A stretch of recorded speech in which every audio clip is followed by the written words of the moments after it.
Hello everyone, good morning. I am Basari Vishwas, lecturer of Pravara Medical Trust, College of Pharmacy, Shivago. My subject is pharmaceutical jurisprudence. So, my dear students, previous lecture we seen the various definitions. Today we are going to discuss a remaining point of this chapter, that is illicit traffic, prevention of illicit traffic in narcotic drugs and psychotropic substances. विद्यार्थी मित्रांनो, जी illicit traffic आहे किंवा त्याचं prevention कशा प्रकारे केलं पाहिजे, illicit ट्रॅफिकचं narcotic drugs आणि सायकोट्रॉपिक सबस्टन्सेस अंतर्गत. तर फर्स्ट पॉईंट आहे त्यामधील कल्टिवेटिंग एनी कोका प्लांट और gathering any portion of coca plant, म्हणजे कोणताही कोका प्लांटची लागवड करणे किंवा कोका वनस्पतीच्या कोणत्याही भागाचा संग्रह करण्यास त्याची साठवण करणे. त्याच्यामध्ये फर्स्ट पॉईंट काय आहे की कल्टिवेटिंग, म्हणजे कोणत्याही कोका प्लांटची त्या ठिकाणी कल्टिवेशन करणं, लागवड करणं किंवा कोणत्याही कोका प्लांटचं भागाचं त्या ठिकाणी काय करणं, त्या भागाचा संघटन करणं, साठवण करणं. देन सेकंड पॉईंट आहे कल्टिव्हेटिंग द ओपीएम पोपाय और एनी कॅनॅबिस प्लांट, आणि अफूची त्याचबरोबर खसखस किंवा कोणतेही गांजाची लागवड करणं. गांजाच्या कॅनॅबिस प्लांट म्हणजे गांजाच्या झाडाची लागवड करणं, अफू किंवा कोणत्याही गांजाच्या झाडाची लागवड करणं. थर्ड वन आहे engaging in the productions, manufacture, possession, sale, purchase, transportations, warehousing, concealment, use or consumption, import interstate, export interstate, import into India, export from India or transshipment of narcotic drugs or psychotropic substances. Third पॉईंटमध्ये काय सांगितले की त्यांनी की उत्पादन जे आहे, उत्पादन त्याचबरोबर ताबा, विक्री असेल, खरेदी असेल, वाहतूक असेल,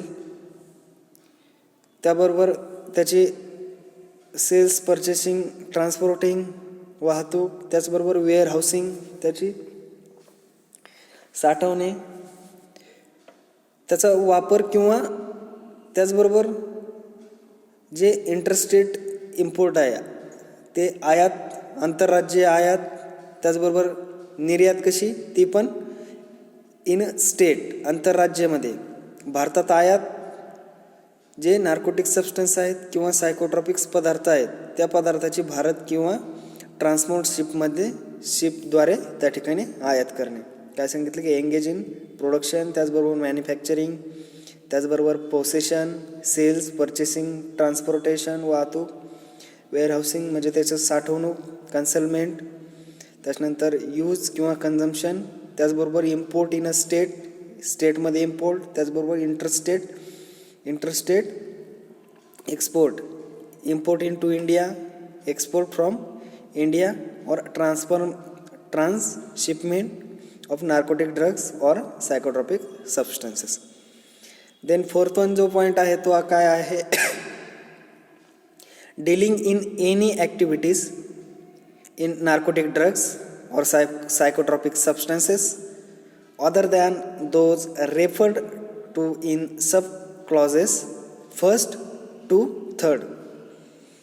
जे नार्कोटिक आणि सायकोट्रॉपिक सबस्टन्सेस आहेत त्या पदार्थामधील कोणत्याही क्रियाकलापातील, त्या ठिकाणी क्रियाकलापातील जे व्यवहार असतील ते सब क्लॉज, जे पोट कलम आहेत, कलम त्याला म्हणू, सब क्लॉज जे आहे, सब क्लॉज 1 ते सब क्लॉज 3 प्रमाणे आहेत.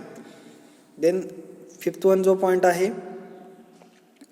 handling or letting out any premises for the carrying on of any of the activities referred to in subclauses 1st to 4 other than those permit under this act or any rules or order made or any condition of any licenses terms or authorization issue there under and includes. आणि या अधिनियम अंतर्गत कोणत्या narcotic drugs and सायकोट्रॉपिक सबस्टन्सेसच्या अधिनियम अंतर्गत परवानगी असलेले जे उपकलम आहेत, सब क्लॉज आहेत, ते सब क्लॉज कोणते 1 ते 4 मध्ये काय केलेलं आहे, संदर्भित कोणत्याही ज्या ॲक्टिव्हिटीज आहे त्या ॲक्टिव्हिटीचं संचालन करण्यास किंवा त्यास परवानगी देणे, त्या ॲक्टिव्हिटीला परवानगी देणे किंवा कोणत्याही नियम त्याचबरोबर आदेश आणि कोणत्याही अटीची अट, त्याचा परवाना, त्याची मुदत किंवा अधिकृतता जारी करणे त्याखाली आणि पुढील बाबीमध्ये इन्क्लूड्स केलेले अंडर दिस ॲक्ट अँड इन्क्लुडेड्स. त्यामध्ये काय काय आहे, त्यामध्ये आहे फर्स्ट वन आहे फायनान्सिंग, त्याचबरोबर directly and indirectly any of the for mention activities. त्यामध्ये उपरोक्त किंवा अप्रत्यक्षपणे कोणत्याही ॲक्टिव्हिटीजला वित्तपुरवठा. त्यानंतर नेक्स्ट वन आहे ॲबेटिंग or कन्स्पायरिंग in the furtherance of or in a support of doing any of the aforementioned activities and आणि वर नमूद केलेले कोणतेही कार्य करण्याच्या समर्थनासाठी किंवा समर्थन देण्यासाठी त्या ठिकाणी षडयंत्र रचणे. त्याचबरोबर थर्ड पॉईंट काय आहे त्यामधील, harbouring person engage in any of the aforementioned activities आणि वर उल्लेख केलेल्या कोणत्याही कामात व्यस्त असलेले हार्बरिंग व्यक्ती. त्यानंतर नेक्स्ट वन आहे, जो पॉईंट आहे नेक्स्ट तो आहे authorities and officers. Authorities and officers. Central government to takes measures for preventing and combating abuse of the illicit traffic in narcotic drugs etc. Authorities आणि ऑफिसर्स याच्यामध्ये a point काय आहे मग, central government to takes measures for preventing and combating abuse of the illicit traffic in narcotic drugs etcetera. म्हणजे काय की जे अंमली पदार्थ आहेत त्या पदार्थाच्या अवैध वाहतुकीचा गैरवापर रोखण्यासाठी, जे अंमली पदार्थ आहेत त्या अंमली पदार्थाच्या अवैध वाहतुकीचा गैरवापर रोखण्यासाठी आणि त्याच्या विरुद्ध लढा देण्यासाठी केंद्र सरकार काय करतं, उपाययोजना करतं. जे इलिसिट ट्रॅफिक रोखण्यासाठी जे नार्कोटिक आणि सायकोट्रॉपिक सबस्टन्सेस ड्रग आहेत त्याला आपण अंमली पदार्थ म्हणतो. त्या अंमली पदार्थाचा जो काही गैरवापर आहे तो गैरवापर रोखण्यासाठी आणि त्याच्या विरुद्ध जे काही कायदेविषयक तत्व असतील त्याच्याविषयी लढा देण्यासाठी केंद्र सरकार काय करतं, उपाययोजना करेल किंवा उपाययोजना करतं. मग त्यामध्ये फर्स्ट पॉईंट काय आहे, कोऑर्डिनेशन्स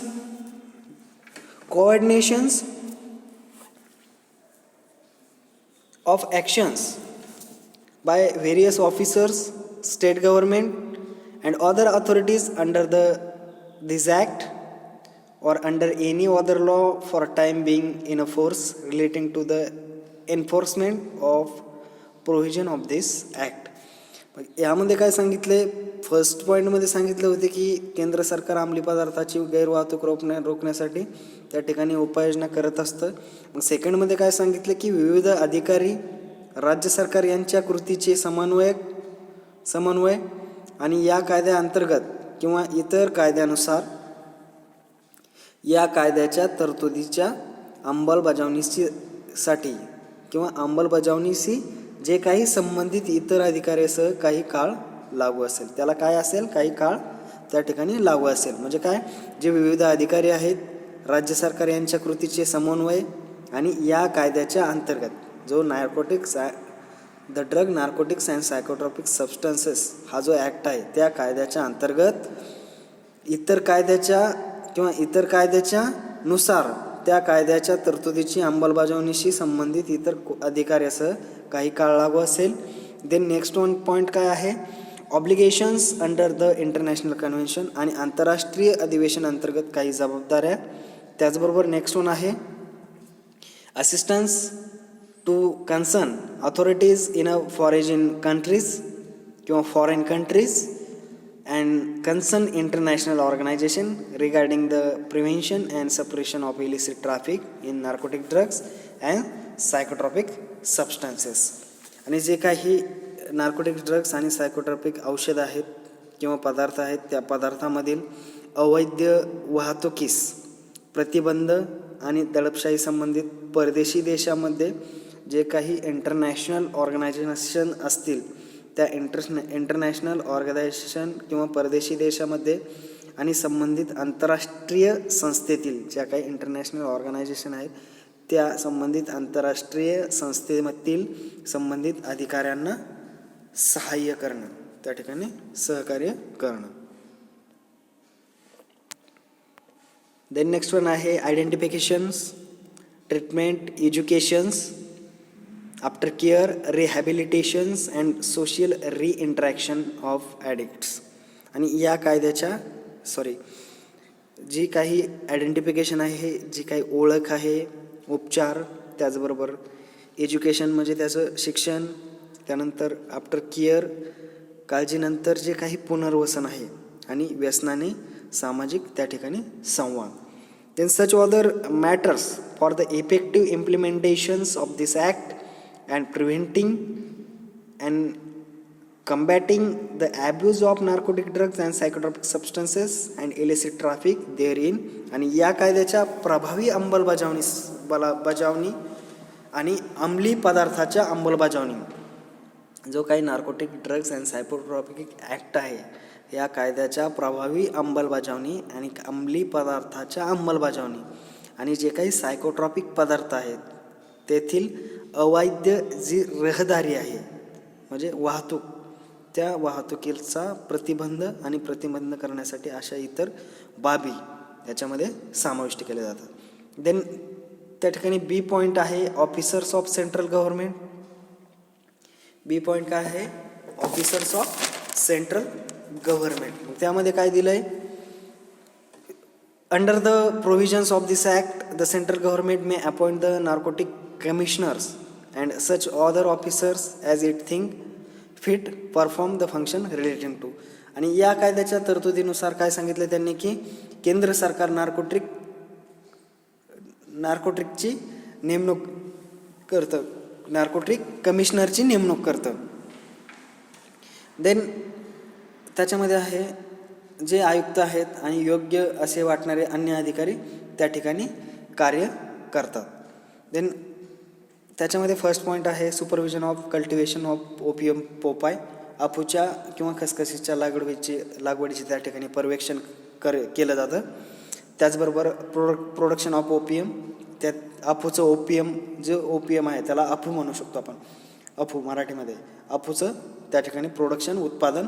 आणि थर्ड वन आहे other functions as may be interested to him central government. आणि त्याला देण्यात येणारी इतर जी सेंट्रल गव्हर्नमेंटची जी कामे आहेत ती. देन नेक्स्ट वन आहे the narcotic drugs and psychotropic substances consultative committee. जे narcotic drugs and psychotropic substances आहेत त्याला एक कन्सल्टेटिव्ह कमिटी असते. द सेंट्रल गव्हर्नमेंट मे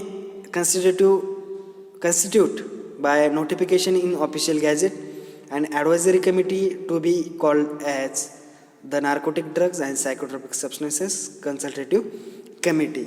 आणि अधिकृत राजपत्रातील अधिसूचनेद्वारे म्हणजे जे काही ऑफिशियल गॅझेट आहे त्या गॅझेटच्या अधिसूचनेद्वारे केंद्र सरकार अशा प्रकारच्या बाबी विषयी केंद्र सरकारला सल्ला देण्यासाठी, केंद्र सरकारला सल्ला देण्यासाठी जे काही the narcotic drugs and psychotropic substances consultative कमिटीची स्थापना करते. या समितीची जी स्थापना केली जाते त्याला आपण काय म्हणलं जातं की the narcotic drugs and psychotropic substances consultative committee. Hereafter in these sections refer to as the committee to the advise central government on such matters relating to the administration of this act as referred to it by that government from time to time. आणि मग ही committee काय करते तर सल्लागार समिती गठीत करू शकते. त्याचबरोबर प्रशासनाला या अधिनियमाचा उल्लेख जसे की त्या सरकारकडून वेळोवेळी त्याला काय केलं जाऊ शकतं, सल्ले दिले जाऊ शकतात. देन नेक्स्ट वन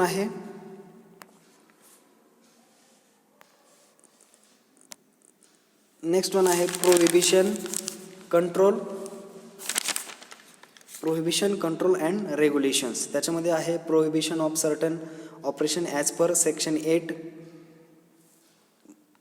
म्हणजे सेक्शन 8 नुसार विशिष्ट ऑपरेशनवर जो कोणतीही व्यक्ती आहे. मग त्या ठिकाणी काय असेल first point, cultivate any coca plant और gather any portion of coca plant, म्हणजे कोणत्याही कोका वनस्पतीची लागवड करा आणि किंवा कोका वनस्पतीच्या कोणत्याही भागाला गोळा करा. तर नेक्स्ट वन आहे कल्टिव्हेट द ओपियम पोपाय और एनी कॅनॅबिस प्लांट, अफूची किंवा कोणत्याही गांजेची लागवड करणे किंवा करा. त्यानंतर थर्ड वन आहे produce, manufacture, possess, sell, purchase, transport, warehouse, use, consume, then import interstate export, import interstate, export interstate, import into India, export from India, or transfer ship any narcotic drugs or psychotropic substances except for the medical or scientific purpose and in the manner and to the extent provided by the provision of this act or the rules or order made thereunder. आणि उत्पादन, त्याचबरोबर मालकी, विक्री, खरेदी, वाहतूक, त्याचबरोबर वापर, त्याचा आयात कसा मग आंतरराज्यीय निर्माण आयात असेल या अधिनियमाच्या तरतुदीने किंवा त्या तरतुदीद्वारे किंवा त्यानुसार बनवलेले नियम किंवा ऑर्डरद्वारे प्रदान केलेल्या रीतीने किंवा मर्यादेप्रमाणे ते घेतलं पाहिजे. Thank you everyone. Thank you. Next lecture we will discuss the remaining point of this chapter. Thank you.